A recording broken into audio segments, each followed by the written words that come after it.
My child, I heard you crying last night.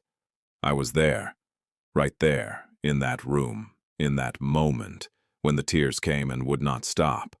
I heard every single one. I felt every single one. And I have been waiting for this moment, right now where I can speak directly to you, to tell you that what happened last night did not go unnoticed. You were not alone in that room. You have never been alone in that room. I want to talk to you about last night, not to bring up pain you are trying to move past, but because what happened last night matters. The tears you cried matter. The reason behind them matters.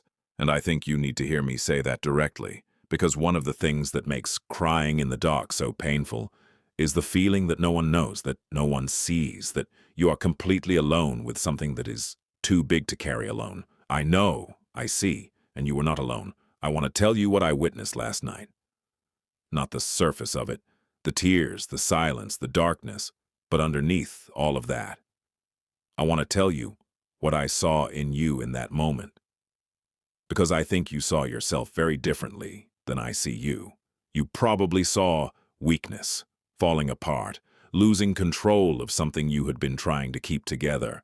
You probably saw failure, evidence that you are not handling things as well as you should be, not as strong as you need to be, not coping the way you wish you could cope. I saw something completely different. I saw someone whose heart is still open, still feeling, still present. I saw someone who has been carrying something genuinely heavy and who finally let themselves feel the weight of it. And that is not weakness, my child. That is honesty. That is the kind of honesty that takes more courage than pretending to be fine ever could. I saw someone who is loved, deeply, completely, unconditionally loved, sitting in a dark room, feeling alone, and I could not let that go unaddressed. I could not let the sun rise on another day without reaching back to you to say, I was there, I heard you, and I love you more than the darkness of last night could contain. I want to speak to the reason behind the tears. I am not going to name it out loud. You know what it is. It surfaced in your mind the moment I said last night. The specific thing that brought the tears. The specific weight that became too much to carry in those hours. I want to speak to that thing today. Not with easy answers. I am not going to give you a tidy resolution that makes everything feel better in a moment. I want to speak to it with truth, with presence, with the kind of honesty that acknowledges how hard it actually is, while also offering something real to hold on to. Here is the truth about the thing that made you cry last night.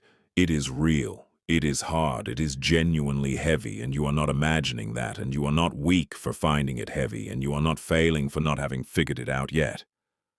Some things are just hard, and this is one of them. But here is the other truth. It is not bigger than me. I know it feels that way sometimes. I know in the dark hours when the weight is pressing down and the tears are coming, the hard thing can feel absolute, insurmountable, like it is just the way things are and the way things always will be. It is not the way things always will be. I want to speak to the nights, because I know last night was not the first. I know there have been other nights, maybe many, where the tears came in the dark, where you cried quietly so no one would hear, where you lay there in the stillness with something heavy sitting on your chest and no way to make it lighter. I want you to know something about every one of those nights. I was there for all of them, not just observing, present, actively present, as close to you as the darkness itself. Closer, actually. Because darkness has limits, my presence does not. Every night you cried, I held you in a way you could not feel, but that was real. Every tear that fell I received, every prayer whispered in the dark, even the ones that were barely prayers, that were more desperate reaching than formed words. I heard. And every morning that came after one of those nights, every time you woke up and somehow found a way to keep going, I was the reason. My strength flowing into your exhaustion. My presence sustaining what your own resources could not sustain. You have not been getting through those nights alone. You have never been getting through them alone. I want to talk about what comes after nights like last night, because I know mornings after hard nights have their own particular quality. The heaviness sometimes lingers into the day. The eyes are tired, the heart is tender. The thing that brought the tears is still there. Unresolved, still heavy. Not magically better just because the night ended. I want to be with you in that morning, too. In this morning, whatever this day holds after last night. I want to be present in it. Not just in the dramatic moments, not just in moments like this one where you are specifically reaching toward me.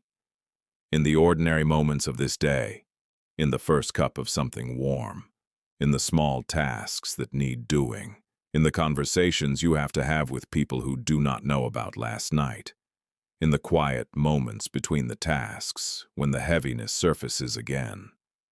I am there in all of it. I want you to know that. Not just here, not just now, throughout this entire day I am with you, and the morning after a hard night, sir. That is one of the moments I am most specifically, most actively present because I know what the morning after costs, and I want to make sure you are not carrying that cost alone. I want to speak to something that often happens after a night of crying, the self-judgment that comes in the morning, the replay, the moment where you think back on last night and the tears and the falling apart and you feel embarrassed, maybe, or ashamed, or frustrated with yourself for not holding it together better. My child, I want to stop that before it starts, or if it has already started, I want to interrupt it now. There is nothing to be ashamed of. Last night was not a failure. The tears were not a sign that something is fundamentally wrong with you. The falling apart was not evidence of inadequate faith or insufficient strength or poor handling of your life. It was evidence of something much simpler. You are human, you are carrying something hard, and last night it became too much to hold silently anymore. That is not shameful. That is human. And I love you in your humanity just as much as I love you in your best moments. More, sometimes, because in the moments of falling apart, there is no performance, no management, no carefully held together version of yourself. There is just you. And just you is exactly who I love. Stop judging last night. Stop replaying it with a critical lens. What happened last night was real and valid and human and okay, and now it is this moment, this morning, this day. And I am here for this one too. I want to give you something to carry with you today. Something small enough to hold in your mind, even when the day gets busy and loud and demanding. Just this. I heard you last night. I am with you today. And whatever tonight brings, I will be there too. You are not facing this in stretches of isolation punctuated by moments of connection. You are held continuously, through the nights and through the mornings and through every ordinary moment in between. The holding does not pause when you are not specifically thinking about me. It does not stop when the day gets busy. It is constant, it is permanent, it is the most reliable thing in your life, even when it is the thing you feel the least. I want to close by speaking directly to tonight, because I know last night is in the back of your mind in part because you are wondering about tonight, whether tonight will be like last night, whether the tears will come again, whether you will find yourself in the dark again with the same weight, the same heaviness, the same feeling of being alone with something too big to carry.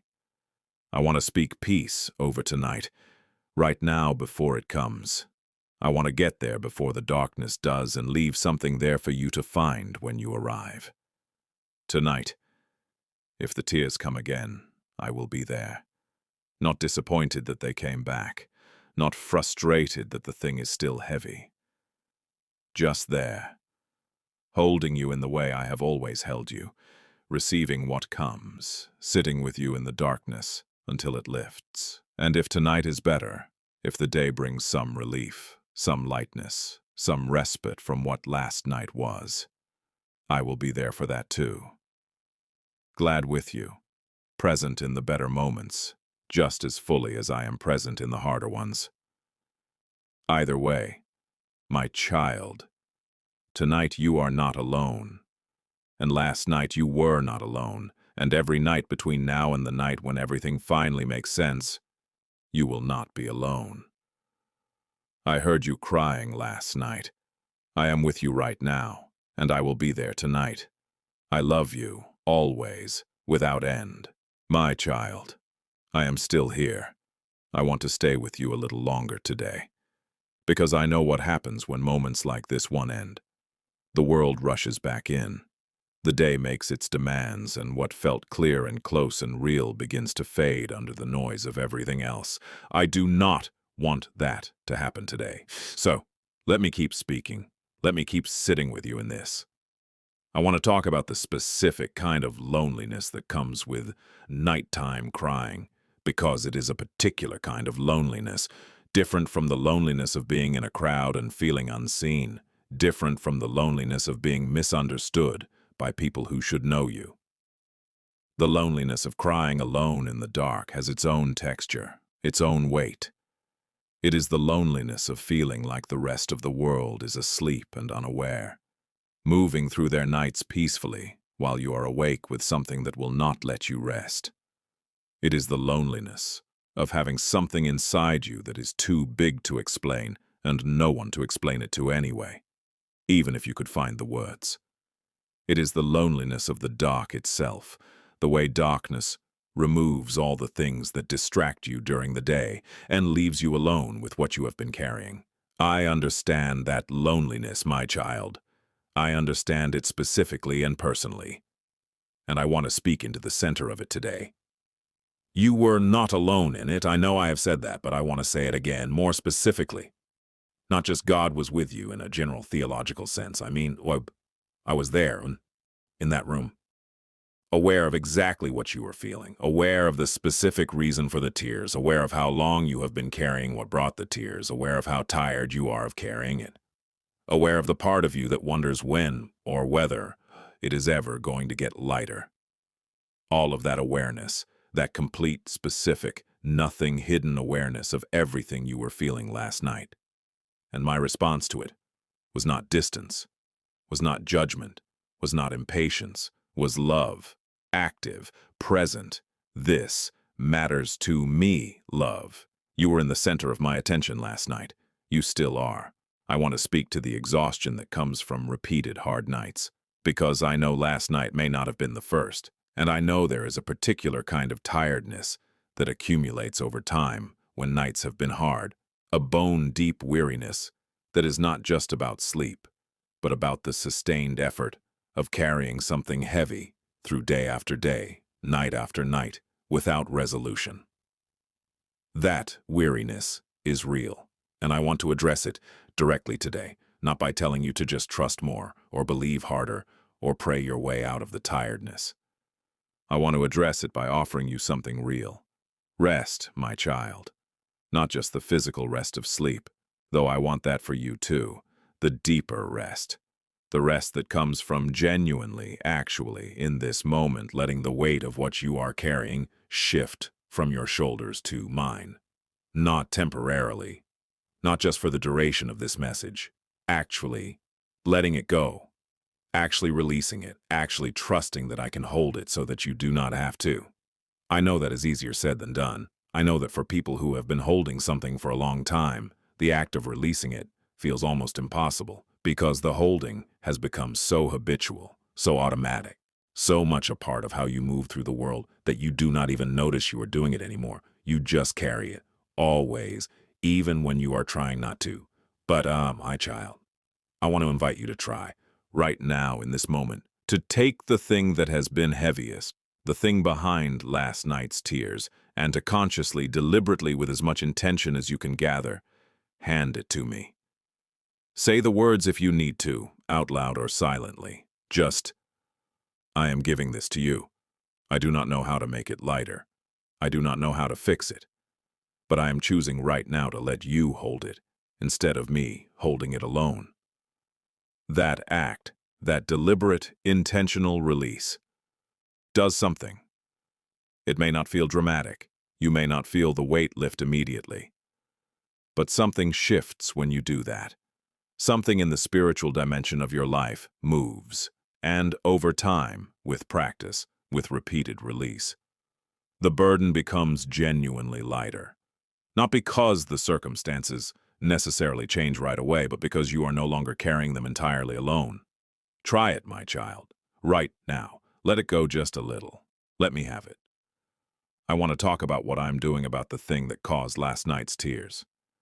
Because I know that is the real question underneath everything.